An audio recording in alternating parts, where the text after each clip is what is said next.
बिस्मिल्लाहिर्रहमानिर्रहीम। अस्सलाम वालेकुम। उम्मीद है कि आप सब दोस्त खैरियत से होंगे। आज हमारा टॉपिक है मार्केट कैप के मार्केट कैप किसे कहते हैं, इस तरीके से सर्कुलेटिंग सप्लाई क्या होता है और लिक्विडिटी क्या होता है। ये तीन टॉपिक आज हम पढ़ेंगे।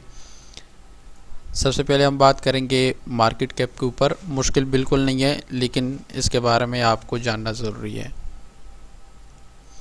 Market cap multiply total number of coin in market circulation. Multiply total number of coin in market circulation or circulating supply with coin market price. The result is known as market cap of the coin. आपको दो चीज़ों का पता होना चाहिए। एक formula है, market cap हम किसे कहते हैं, circulating supply multiply by market price of coin. ये एक फार्मूला है, ठीक है। इससे जो रिज़ल्ट आएगा उसको हम मार्केट कैप कहेंगे। सर्कुलेटिंग सप्लाई आपने कहाँ से देखनी है, मार्केट प्राइस किसी कॉइन का, तो ये आप किसी जो कॉइन प्राइस है वो तो आप किसी भी एक्सचेंज पर भी देख सकते हैं, लेकिन ये सारा डेटा आपको अवेलेबल होगा कॉइन मार्केट कैप को। सिंपली हम उसको कहते हैं shortcut CMC। Coin market cap को किस तरह यूज़ करते हैं, उस पर क्या क्या चीज़ें हमको देखने को मिल सकती है, उसका यूज़ कैसे है, तो वो इंशाल्लाह हम आने वाले लेक्चर में बाकायदा डिटेल के साथ उस पर एक वीडियो बनाएंगे। लेकिन ये मार्केट कैप आप कहाँ से चेक कर सकते हो या सर्कुलेटिंग सप्लाई, तो सही डेटा तकरीबन 99% आपको एक अच्छा डेटा मिलेगा, तो वो कॉइन मार्केट कैप से आपको मिल सकता है। वहाँ पे आप मार्केट कैप भी देख सकते हो, सर्कुलेटिंग सप्लाई और मार्केट प्राइस। अब ये डायरेक्ट भी हम चेक कर सकते हैं। कॉइन मार्केट कैप पर जाओ, आपको मार्केट कैप मिल जाएगा, सर्कुलेटिंग सप्लाई भी मिल जाएगी, मार्केट प्राइस भी मिल जाएगा। लेकिन इसके बारे में आपको जानना ज़रूरी है। क्योंकि जब आप प्रिडिक्शन करेंगे आपको पता होगा कि अभी, यानी मिसाल के तौर पर हम लेक्चर एंड करें तो मैं बता देता हूं कि हम किस तरह कैलकुलेट करते हैं कि आपको पता है कि अभी सप्लाई आने वाले वक्त में इतना मार्केट में आना है, तो आपको ये पता चल जाए कि मार्केट कैप क्या हो सकता है, ठीक है। उसके बाद अगर आप प्राइस निकालना चाहे कि अगर इतना सर्कुलेटिंग सप्लाई आए तो मार्केट का प्राइस क्या बन सकता है, तो वो भी आप निकाल सकते हैं, जो कि आपको काम आएगा इन्वेस्टमेंट के लिए, किसी कॉइन में इन्वेस्टमेंट के लिए या ट्रेड लगाने के लिए, ठीक है। तो ये फार्मूला आपके लिए जानना ज़रूरी है। इससे हम एक अननोन हो, दो नोन चीज़ें हो, तो आप इजीली जो है एक निकाल सकते हो, ठीक है। ये एक फार्मूला अपने साथ नोट करें, market cap is equal to circulating supply multiply by market price of coin. सही है। अब अगर आप सिंपल अल्फाज में हम कहें तो simply total investment in coin is called market cap. दुनिया ने उस कॉइन में जितना इन्वेस्टमेंट किया होता है, शॉर्टकट हम उसे कहते हैं कि इसका मार्केट कैप है। तो ये इन्वेस्टमेंट या मार्केट कैप आप कहाँ से चेक कर सकते हैं, कॉइन मार्केट कैप पर आप चेक कर सकते हैं, ठीक है। अब कुछ अहम पॉइंट जो कि आपको कॉइन मार्केट कैप के हवाले से पता होना चाहिए। की points, number 1, market cap of any crypto fluctuate. किसी भी कॉइन का मार्केट कैप फ्लक्चुएट होता है, यानी ये नहीं है कि 2 बिलियन मार्केट कैप है तो ये हमेशा 2 बिलियन ही रहेगा, नहीं। इसमें इंक्रीज़ भी आ सकता है और डिक्रीज़ भी आ सकता है, डिपेंड करता है कि इसमें इन्वेस्टमेंट आता है कि चाहता है, ठीक है। तो इन्वेस्टमेंट के आने जाने से अगर इन्वेस्टमेंट होता है तो मार्केट कैप इंक्रीज़ होता है, अगर इन्वेस्टमेंट निकलता है तो मार्केट कैप डिक्रीज़ होता है, ठीक है। डायरेक्ट ताल्लुक है। Market cap increase when any crypto demand increase due to the some positive factor. किसी भी कॉइन का मार्केट कैप इंक्रीज होता है कब, जब उसका डिमांड इंक्रीज होता है। और अब किसी प्रोजेक्ट का या किसी कॉइन का मार्केट कैप डिमांड तब इंक्रीज होता है या उसका डिमांड तब आता है जब कोई पॉजिटिव फैक्टर हो। पॉजिटिव फैक्टर मतलब वो किसी प्रॉब्लम पर काम कर रहे हो या कोई इवेंट उसका आता हो, यानी कुछ भी ऐसा पॉजिटिव कंडीशन आपके साथ होना चाहिए जिसकी वजह से डिमांड में क्या आएगा, इजाफा आएगा। जब डिमांड इंक्रीज होगा तो मार्केट कैप भी उसके साथ ही इंक्रीज होगा, ठीक है। तीसरा point, high market cap low risk for the investment. जिस कॉइन का जितना ज़्यादा मार्केट कैप होगा उतना आपके पास रिस्क कम होगा इन्वेस्टमेंट के लिए, उतना रिस्क कम होगा इन्वेस्टमेंट के लिए। जितना दुनिया ने ज़्यादा इन्वेस्टमेंट किया होगा उतना आपके लिए रिस्क कम होगा। लेकिन अगर इन्वेस्टमेंट कम है तो उस सूरत में क्या होगा, लो मार्केट कैप हाई रिस्क। जब मार्केट कैप कम होगा तो रिस्क वहाँ में उसमें ज़्यादा होगा। ठीक है, तो अब हाई मार्केट कैप कितना होना चाहिए, तो ऑलरेडी मैंने आपको ब्लू चिप क्रिप्टो करेंसी के टॉपिक में बताया था कि तकरीबन 2 बिलियन मार्केट कैप होना चाहिए, तब जाके आप इन्वेस्टमेंट कर सकते हो। और अगर आप ट्रेडिंग करते तो एक अच्छा ट्रेडिंग के लिए आपको अपॉर्चुनिटी मिलती है इस सूरत में। ठीक है, लेकिन 2 बिलियन से कम है तो मैं रिकमेंड नहीं करता। बाकी इन्वेस्टमेंट तो बिल्कुल नहीं करना है जिसमें मार्केट कैप 2 बिलियन से कम हो। लेकिन अगर आप ट्रेड करना चाहते हो तो ट्रेड के लिए तकरीबन 500 मिलियन से लेके यानी 500 मिलियन से ऊपर होना चाहिए। 500 मिलियन से मार्केट कैप अगर उसका ज़्यादा है तो आप डेली बेस उसके ऊपर ट्रेड भी कर सकते हैं। ठीक है, लेकिन इन्वेस्टमेंट 2 बिलियन से अगर मार्केट कैप कम है तो आपने इन्वेस्टमेंट नहीं करना। अच्छा, लो मार्केट कैप हाई रिस्क, ये तो है कि मार्केट कैप कम होगा तो आपके पास रिस्क ज़्यादा होगा। अब हर बंदे के पास कुछ ना कुछ रिस्की फंड होता है। जो लोग कमाते ज़्यादा है तो वो, यानी मिसाल के तौर पर आपके पास $1000 है तो इसमें ये $100 आप कहते हो कि ये या जाए या आए कोई इशू नहीं है। कोई अगर ये जाए या आए, इससे कोई प्रॉफिट आए या लॉस हो, मुझ पे कोई असर नहीं पड़ेगा, मेरे नॉर्मल लाइफ पर या मेरे नॉर्मल ट्रेडिंग की जो वो है उस पर कोई असर नहीं पड़ेगा। ये $100 मुझसे बिल्कुल फारिग है। तो उस सूरत में but if you have follow blue chip crypto currency, तो उस सूरत में आप ब्लू चिप क्रिप्टो करेंसी के क्या करें, वो जो रूल बताए थे उसमें सिर्फ 2 बिलियन इन्वेस्टमेंट का जो मार्केट कैप है वो तो मैंने आपको ऑलरेडी बताया कि लो मार्केट कैप है। $100 आपके पास बिल्कुल गंवाने के लिए आपके पास पड़े कि आप कहते हो कि ये अगर मेरे चले भी जाए मुझ पे कोई असर नहीं होगा, ये मैं यानी बिल्कुल रिस्क ले सकता हूँ इस पर। तो उस सूरत में आप क्या करें, ब्लू चिप क्रिप्टो करेंसी का टॉपिक आपको पढ़ा है, वो कंडीशन उस प्रोजेक्ट में ढूंढे।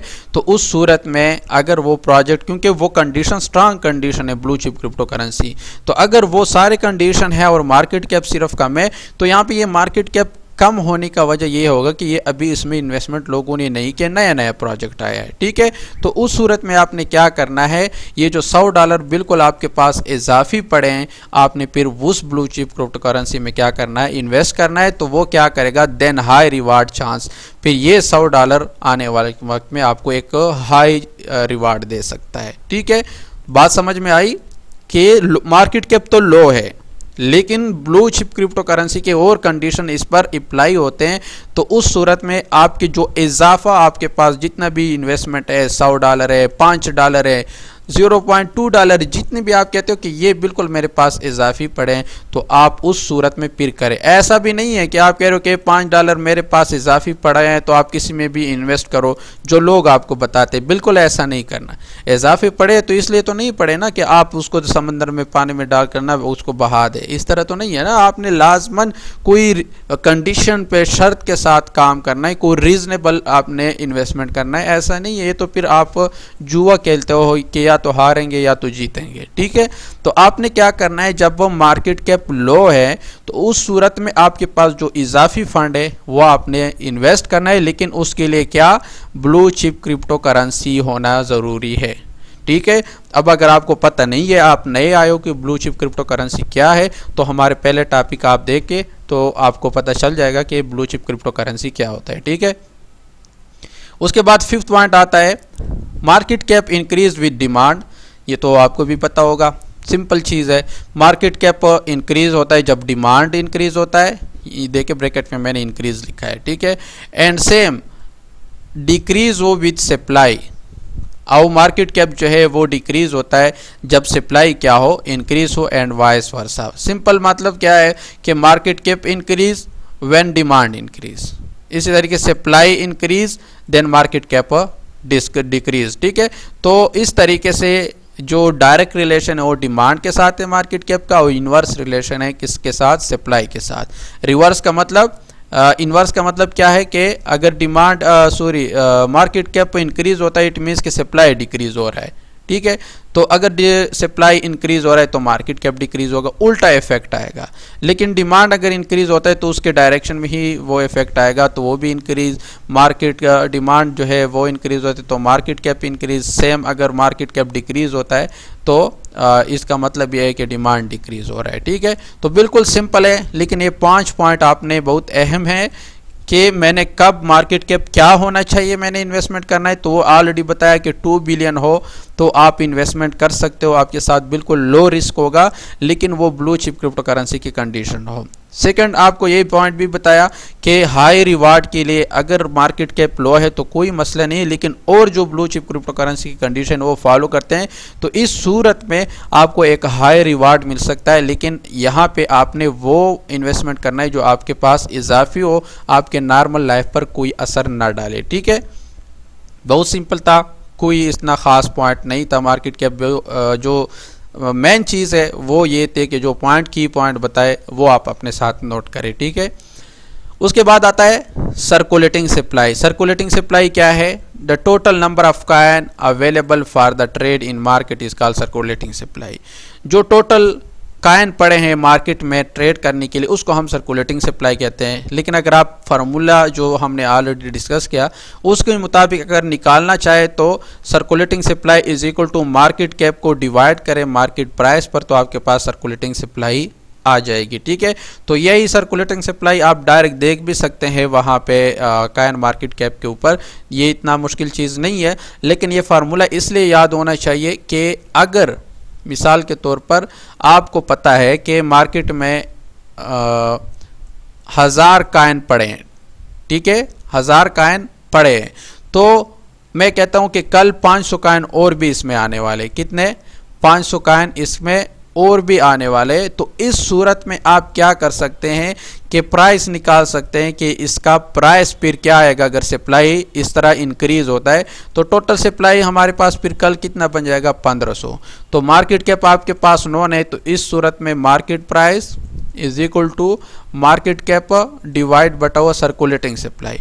तो मार्केट कैप भी ऑलरेडी मौजूद है आपके पास, नॉन है, market cap coin market cap पर पड़ा है, तो वहाँ से आप देखो वो भी यहाँ पे करें और डिवाइड करें जो ये अभी आपके पास 1500 कल आएंगे, तो ये आपको बता देगा कि प्राइस कितना डाउन जाएगा।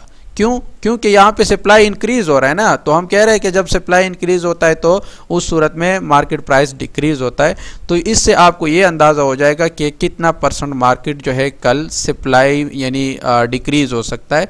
तो ये कुछ ऐसा होता है क्रिप्टो में कि कुछ ऐसे प्रोजेक्ट जिसने अपने कॉइन जो है, जो टोकन है वो लॉक किए होते हैं, ठीक है, तो जब लॉक टोकन अनलॉक होते हैं तो उस सूरत में सप्लाई आती है मार्केट में, तो आप इसका एक फ़ायदा उठा सकते हैं कि आपको पता चल जाए कि मार्केट पे इसका कितना इफेक्ट आ सकते हैं, यानी ये कितना इसके प्राइसेस नीचे जा सकते हैं। तो उस सूरत में आप क्या करते हो? उस सूरत में आप सेल का ऑर्डर फ्यूचर में लगा के एक अच्छा प्रॉफिट गेन कर सकते हो। बिल्कुल इस तरीके से टोकन की बर्निंग भी होती है। टोकन बर्निंग का मतलब कि यानी सप्लाई 1000 पड़ी है मार्केट में, तो जो हर प्रोजेक्ट में नहीं होता, लेकिन जिसमें ये होगा तो आपने इस तरीके से ये कैलकुलेट कर सकते हैं। तो 1000 का क्या पड़ा है, सप्लाई पड़ा है, तो जो प्रोजेक्ट है वो कहते हैं कि हम हर मंथ के आखिर में क्या करेंगे, 100 कॉइन जो है वो बर्न करेंगे। बर्न का मतलब ये है कि ये सप्लाई से 100 टोकन जो है वो गायब हो जाएंगे। तो इस सूरत में सप्लाई डिक्रीज़ होगा तो प्राइसेस इंक्रीज़ होते हैं, तो फिर आप वहाँ पे क्या कर सकते हो, बाइंग करके एक अच्छा प्रॉफिट गेन कर सकते हो। तो ये बर्निंग ये किस तरीके से करते हैं ये अलग टॉपिक हैं, इस पर फिर बाद में बात करेंगे। ये असल में होता है इस तरह है कि एक एड्रेस होता है जिसके थ्रू पर वो क्या करते हैं, टोकन बेचते हैं और वहाँ पर वो टोकन ज़ाया हो जाती है। ठीक है, तो इतना डीप में जाने की ज़रूरत नहीं है। सिंपल इज़ दैट कि अगर 1000 कॉइन है और उसमें वो 100 कॉइन क्या करेंगे, बर्न करेंगे, तो आपने इस फार्मूला से निकालना है कि ये प्राइस में कितना चेंज आ सकता है। ठीक है, डिमांड कितना गेन कर सकता है। अच्छा, कुछ अहम पॉइंट सर्कुलेटिंग सप्लाई के हवाले से जो कि आपके कल काम आ सकते हैं। सर्कुलेटिंग सप्लाई इंक्रीज और decrease effect the price. Circulating supply increase होता है या डिक्रीज, तो उसकी वजह से क्या होते हैं, प्राइसेस इफेक्ट होते हैं। वो किस तरीके से कि if circulating supply decrease then market price increase. जब सर्कुलेटिंग सप्लाई क्या होगा, इंक्रीज होगा, तो मार्केट प्राइस डिक्रीज होंगे। इफ सर्कुलेटिंग सप्लाई इंक्रीज, अगर सर्कुलेटिंग सप्लाई जो है वो इंक्रीज होते हैं तो मार्केट प्राइस क्या होंगे, डिक्रीज होंगे। Circulating supply decrease then market prices increase. If circulating supply increase then market prices decrease. Simple है, सप्लाई जब आएगी मार्केट में तो प्राइस डिक्रीज, जो कि ऑलरेडी स्टार्ट में भी हमने इस पर बात किया था। तो वहाँ पे एक जहन में सवाल आता था कि जो क्रिप्टो का है वो सप्लाई हमने कैसे चेक करना है कि ये अभी इंक्रीज होगा डिक्रीज होगा। तो वो आप काइन मार्केट कैप से देख सकते हैं सप्लाई, और ये भी चेक कर सकते हैं कि फंडामेंटल में इंशाल्लाह आप लोगों को फिर ये डिटेल के साथ बताया जाएगा कि आपने कहाँ से ये देखना है कि इसमें अभी सप्लाई आएगी, कितना सप्लाई आएगा, टोकन कब लॉक होंगे अनलॉक होंगे। तो उसके वाइट पेपर में सारा कुछ पड़ा होता है। तो वाइट पेपर को कैसे करना है रीड, किस तरह उससे पॉइंट निकालने हैं, तो वो मैंने आपको ऑलरेडी बताया कि वो फंडामेंटल में हम पढ़ेंगे। सेकंड पॉइंट आता है, ये पॉइंट तो क्लियर है, इसमें कोई इतना खास नहीं था। Second point, and if most of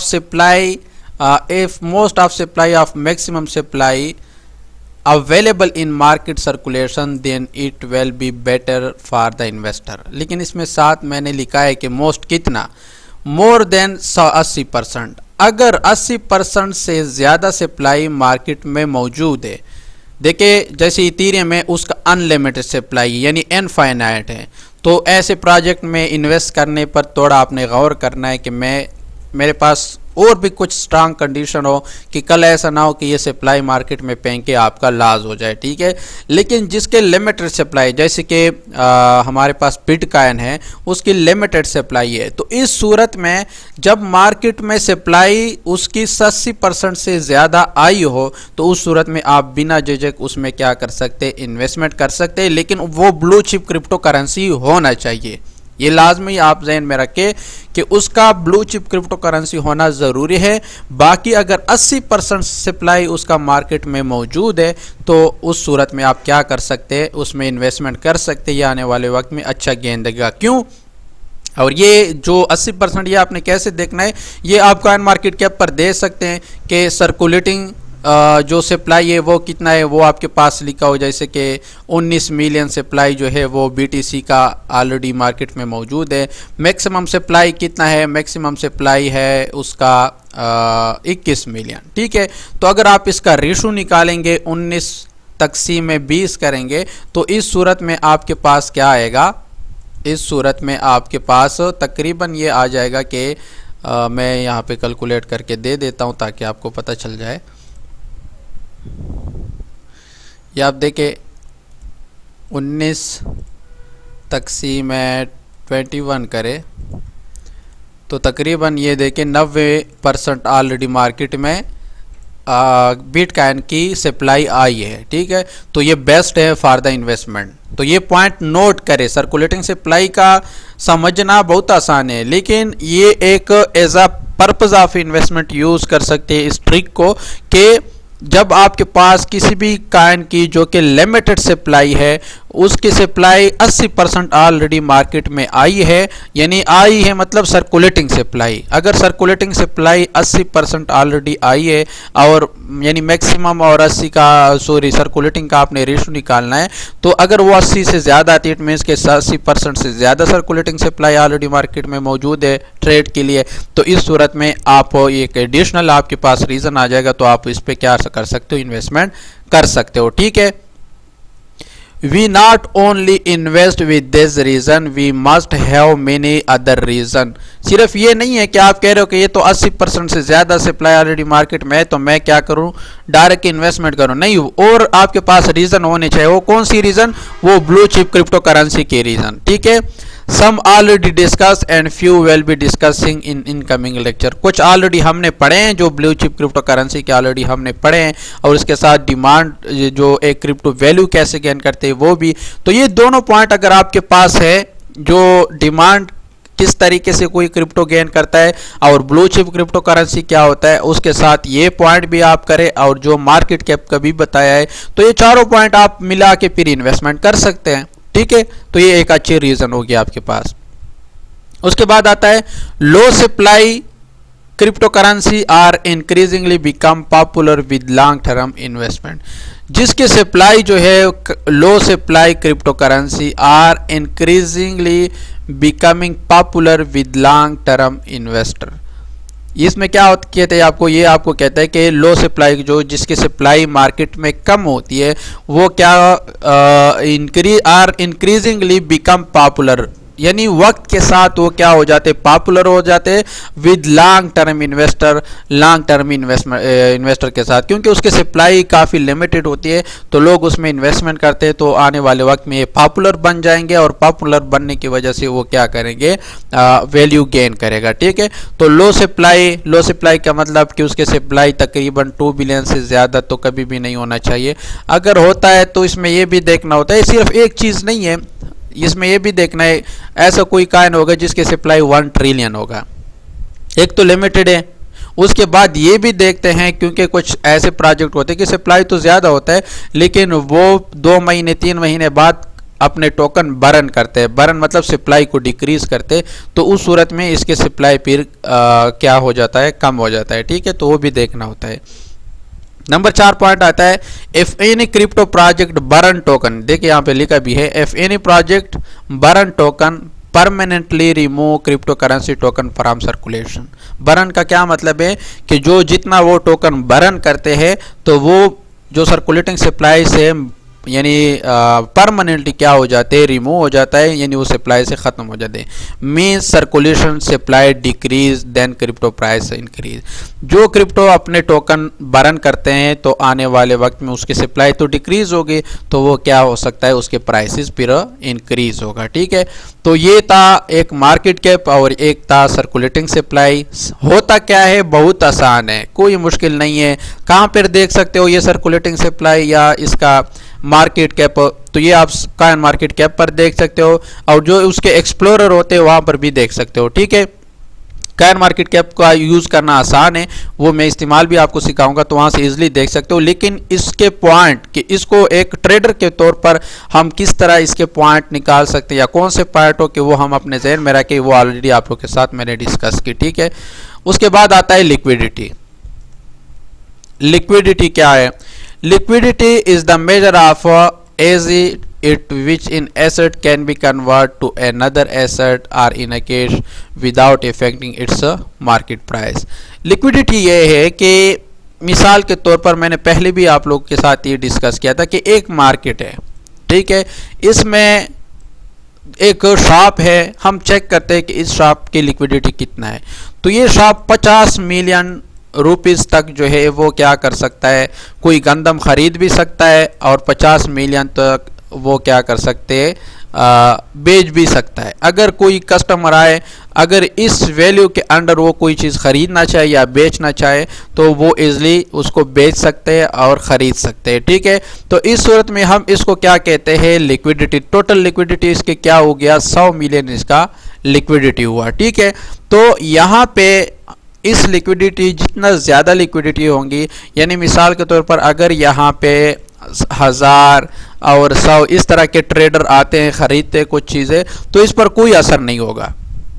लेकिन अगर यहाँ पे ट्रेडर 1 लाख के यानी 100 के आ जाए या मिसाल इस तरीके से 20 के आ जाए और नंबर ऑफ़ ट्रेडर ज़्यादा हो जाए तो ये लिक्विडिटी उसके लिए थोड़ा मसले पैदा करेंगे, क्योंकि उसके पास बेचने के लिए या ख़रीदने के लिए जो ज़रिया है वो कम है और लोग जो है वहाँ पे बेचने और ख़रीदने वाले ज़्यादा है।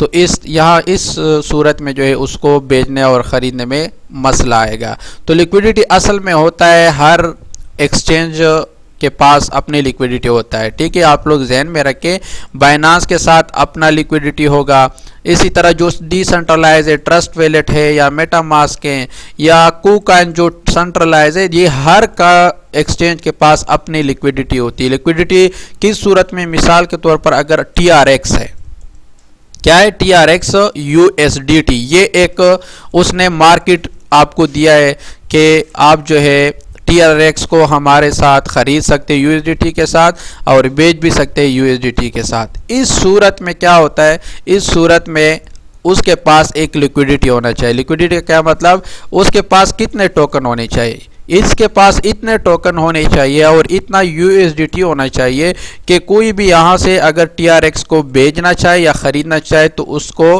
फ्लक्चुएशन प्राइस में ना आए या स्लिपेज का जो है सामना ना करना पड़े। स्लिपेज का क्या मतलब है? मिसाल के तौर पर यहाँ पे एक कॉइन का कीमत चल रहा है $1, ठीक है। अब यहाँ पे $1 पर इसका प्राइस चल रहा है, तो यहाँ पे इसके पास जो लिक्विडिटी है उसके पास लिक्विडिटी है 2 मिलियन तक टीआरएक्स है या जो भी कॉइन है वो पड़े टोकन, और इस तरीके से जो है 2 मिलियन का यूएसडीटी इसके पास पड़े। अब यहाँ पे 2 मिलियन से यूएसडीटी या टोकन से ज़्यादा खरीदने या बेचने वाला आएंगे तो इसके प्राइस में क्या आएगा? स्लिपेज। स्लिपेज का क्या मतलब? आप इसको 1 पर ख़रीदना चाहते हो तो वो 1 पर नहीं ख़रीदा जाएगा, आपके लिए वो 1.2 पर ख़रीदा जाएगा, यानी 0.2 का जो है आपको नुकसान का सामना करना होगा। इस तरीके से अगर आप इसको बेचना चाहते हो 1 पर तो ये आप बेचेंगे 1 पर, लेकिन वो आ जाएगा 0.8 पर बेच जाएगा। इसकी वजह क्या होगी? इसकी वजह लिक्विडिटी होगी कि इसके पास लिक्विडिटी कम है। तो आप लिक्विडिटी की बुनियाद पर किस तरीके से जो है आप फाइंड आउट कर सकते हो कि कहाँ पे किसके साथ लिक्विडिटी ज़्यादा है? तो ये आप CMC यानी कॉइन मार्केट कैप पर जाएंगे, वहाँ पे जो टॉप 10 एक्सचेंजेस है सेंट्रलाइज एक्सचेंज, इस तरीके से जो टॉप 3 डिसेंट्रलाइज एक्सचेंज है उस पे अगर आप डिसेंट्रलाइज यूज़ करते हैं तो वहाँ पे जाओ टॉप 3 डिसेंट्रलाइज एक्सचेंज देखो, और अगर आप सेंट्रलाइज यूज़ करते हो तो टॉप 10 एक्सचेंजेस देखो, तो उसके पास ज़्यादातर लिक्विडिटी होता है। लेकिन आपके लिए अच्छा ये होगा कि टॉप 3 को यूज़ करें क्योंकि उसके पास लिक्विडिटी ज़्यादा होता है, उसका मार्केट कैप बहुत बड़ा होता है, ठीक है। तो ये मसला ख़त्म, समझ आया होगा कि अभी लिक्विडिटी का क्या मतलब है, ठीक है। तो ये जो प्राइस में आप देखेंगे, मिसाल के तौर पर इसका कैंडल यहाँ से ओपन हुआ था, ठीक है, और ये कैंडल यहाँ पे क्लोज हुआ, लेकिन आप नेक्स्ट कैंडल देखेंगे तो वो यहाँ से ओपन होगा, ठीक है। तो ये जो गैप इसके बीच में आया ये लिक्विडिटी कम होने की वजह से आ जाता है। तो जब जिस कॉइन में इस तरह लिक्विडिटी कम होता है तो उस पर ट्रेड भी ना करे, इन्वेस्टमेंट भी ना करे, क्योंकि उसकी लिक्विडिटी कम होती है इसके बैकअप पे, तो कल भी आपके साथ कोई इशू आ सकता है। तो जिसकी लिक्विडिटी ज़्यादा हो तो उसमें ये प्राइस का मसला नहीं आता, जहाँ से ओपन होगा वहीं से सॉरी क्लोज होगा वहीं से दूसरा प्राइस स्टार्ट होगा। वजह ये होगी कि हर पोजीशन पर ट्रेडर मौजूद है और हर पोजीशन पर लिक्विडिटी मौजूद है, जितना भी जो भी ख़रीदना चाहे, ठीक है।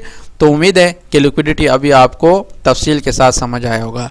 अब लिक्विडिटी के हवाले से कुछ की पॉइंट्स हैं वो बताता हूँ कि जो आपके जहन में होना चाहिए जब भी आप ट्रेड करें। Number 1, liquidity provider help to speed up transaction. ये ऑलरेडी बात हो गई। लिक्विडिटी प्रोवाइडर जो एक्सचेंज के पास, जिस एक्सचेंज के पास लिक्विडिटी ज़्यादा होते हैं, मीन्स उसके पास लिक्विडिटी प्रोवाइडर होते हैं कि लिक्विडिटी ज़्यादा प्रोवाइड करते हैं, वो हेल्प करते हैं कि इसमें टू स्पीड अप ट्रांजैक्शन, यानी आपका ट्रांजैक्शन बहुत जल्दी हो जाएगा। अगर उसके पास लिक्विडिटी कम है तो आपका ट्रांजैक्शन में वेट करना होगा, मसला आ सकता है। तो इसलिए कह रहा हूँ कि टॉप 10 या टॉप 3 सेंट्रलाइज एक्सचेंज यूज़ करें और डिसेंट्रलाइज भी टॉप 3 या टॉप 5 यूज़ करें, ठीक है। सेकंड पॉइंट आता है high liquidity easy to sell or bought asset. Liquidity जितना हाई होगा तो आपको क्रिप्टो को सेल करना या बाय करने में इशू नहीं आएगा, वो बाय एंड सेल जल्दी होगा। उसके बाद आता है low liquidity cause spike are higher volatility. जहाँ पर लिक्विडिटी कम होंगे वहाँ पे स्पाइक आएंगे और हायर वोलेटिलिटी आएगी। हायर वोलेटिलिटी मतलब 0.5 पर है, आप देखेंगे तो 0.7 पर होगा, फिर आप देखेंगे 0.3 पर होगा। तो इस तरीके से आप बहुत जल्द इसमें फंस सकते हैं, और ये ख़ास कर जो छोटे एक्सचेंज होते हुए और जो शिट काइन होते हैं उसमें ये होता है। तो आपने ऐसे काइन से और ऐसे एक्सचेंज से बचना है जिसमें लिक्विडिटी कम हो, ठीक है। और ये स्पाइक क्या होता है? स्पाइक ये होता है कि ये देखें, मिसाल प्राइस यहाँ पे ओपन हुआ और यहाँ पे क्लोज हुआ, जो नेक्स्ट कैंडल जो ओपन हुआ वो यहाँ से ओपन हुआ और क्लोज यहाँ हुआ, तो ये जो बीच में गैप आता है इसको हम कहते हैं स्पाइक आया, ठीक है। तो ये स्पाइक भी आता है किस वजह से? लो वोलेटिलिटी की वजह से। Number 5, in low liquidity market difficulty to solve or bought. जब लो लिक्विडिटी होता है तो उसमें आपको सॉल्व करने या बाट करने में, यानी ख़रीदने और बेचने में आपको क्या आएगा? डिफ़िकल्टी आएगी। उसके बाद 6 पॉइंट आता है इन low liquidity market not stable. और लो लिक्विडिटी की सूरत में मार्केट भी स्टेबल नहीं होता, यानी मार्केट प्राइस की बात की करते हैं कि ये 0.5 से डार चला जाएगा 0.8 पर, फिर आ जाएगा 0.3 पर।